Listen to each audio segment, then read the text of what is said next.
ژمارەیەک بەڵگەنامەی نوێی وەزارەتی بەرگری ئەمریکا دەری دەخات جەنگی ئاسمانی ئەمریکا لە خۆرهەڵاتی ناوەڕاست لە ماوەی نێوان ساڵانی 2014 ئێستا پشتی بە زانیاری هەواڵگری زۆر شەرمهێن بەستووە و بووە بە مایگیان لە دەستدانی هەزاران هاوڵاتی ئاسایی.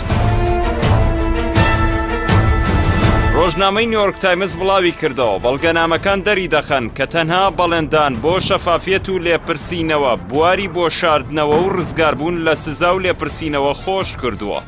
ڕۆژنامە ئەمریکیەکە لە راپۆرتێکیدا ژمارەیەک حاڵەتی هێرشی ئاسمانی سوپای وڵاتەکەی ئاشکرا کردووە کە وڵاتی ئاسایی تێدا بە ئامانج گیراوە. لە هیچ کامیشیاندا دانان بە ئەنجامدانی هەڵەی لێ نەکەوتۆتەوە.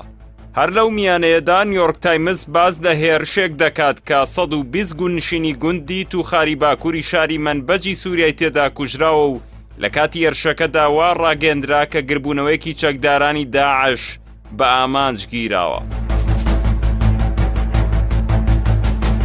لە حاڵەتێکی دیکەشدا مانگی دەی ساڵی 2015 هێزی ئاسمانی ئەمریکا نەخۆشخانەیەکی سەر بە ڕێکخراوی پزیشکانی بێسنووری لە پارێزگای قوندوز لە ئەفغانستان بردومان کرد.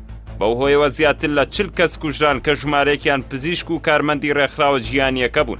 دواتریش ئەمریکا دانی بە هەڵەکەی دانا و وەک هەمیشە داوای لێبوردنی کرد.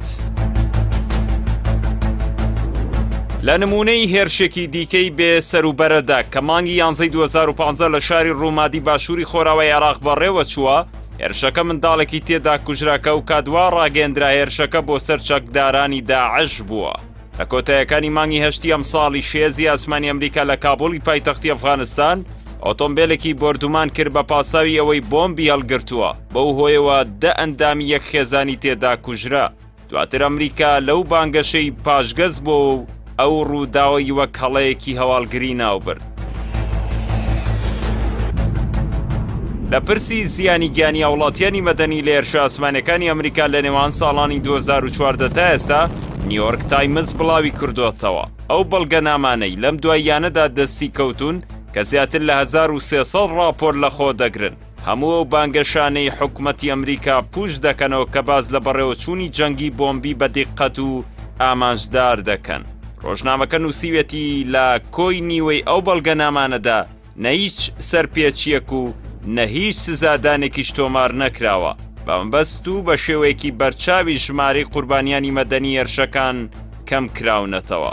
نیویۆرک تایمز هۆکاری سەرەکی زیادبوونی حاڵەتەکانی هێرش بۆ سەر وڵاتیانی یاسایی لەلایەن هێزی ئاسمانی ئەمریکاوە بۆ لاوازی و کەمی گرتەکانی چاودێری دەگێڕێتەوە کە دوجار دەبێتە هۆی کوژرانی وڵاتیانی یاسایی لە دەرەوەی ئامانجە سەرەکیەکە.